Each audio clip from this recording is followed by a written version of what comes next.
রাধে রাধে বন্ধুরা, যেহেতু আজকে ঝড় হওয়ার কথা তাই সকাল থেকে ওয়েদারটা তেমন একটা ভালো ছিল না।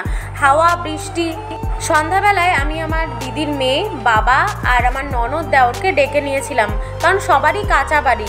আর এই সময় ঝড় হলেই কাঁচা বাড়ি যাদের থাকে তাদের নিয়ে সত্যি খুব চিন্তা হয়। এখানে সবাই দেখো মেয়োনিজ আর সস দিয়ে গরম গরম মাছের ডিমের বড়া খাচ্ছে। আমার বাবা এই প্রথম আমাদের বাড়িতে রাতে থাকবে বলে এসেছে, সত্যি খুব ভালো লাগছিল। মিঠুনের মুভি দেখছিল। আর এখানে কারেন্ট থাকতে থাকতে আমার ননদ আমার দিদির মেয়েকে চুল বেঁধে দিচ্ছিল। এই দেখো আমার দেওর লজ্জা পাচ্ছে ক্যামেরা ধরেছি বলে। আমার ননদ খুব সুন্দর চুল বাঁধতে পারে, যখনই আমার দিদির মেয়ে আসে বা আমি কোথাও যাই ওই চুল বেঁধে দেয়। আর রাতে দেখো কারেন্ট চলে গেছে, আমার বর একদিকে এক হাতে চার্জার ধরে রয়েছে আর আমরা সবাই খাচ্ছি।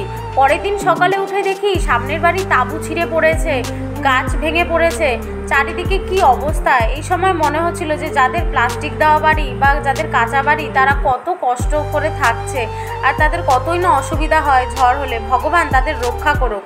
এদিকে আমার বর ঝড় বৃষ্টির মধ্যেই টিনের উপরে উঠে গেছে সামনের ঘরের, কারণ ওইখানে গাছের ডাল ভেঙে পড়েছিল তারের উপরে, তাই জন্য সরিয়ে দিতে গেছিলো, নাহলে তার ছিঁড়ে পড়লে অবস্থা খারাপ হয়ে যেত। পরের দিন সকাল থেকেই কি ঝড় হাওয়া, যেন রাতের আবেশ এখনও কাটেনি। এটা দেখেই মনে মনে ভাবছিলাম কত মানুষ যে এখন বিপদগ্রস্ত অবস্থায় রয়েছে তার কোনো ঠিক নেই। ভগবান যেন তাদের সহায়তা করে। আর এখানে সকাল থেকেই তাঁবুটা এত সহ্য করেছে পরের দিন সকাল অবধি যে শেষে আর হাওয়া বাতাস নিতেই পারেনি, ছিঁড়ে পড়েই গেছে। আমাদের বাড়ির সামনেই তাঁবুটা টাঙানো থাকে। আর এই দেখো কত বড় গাছের ডাল পড়েছিল। আর যাই হোক, দেখো কিভাবে হাওয়ায় দুলছে তাঁবুটা, এরকম করতে করতে ছিঁড়েই গেল অ্যাট লাস্ট।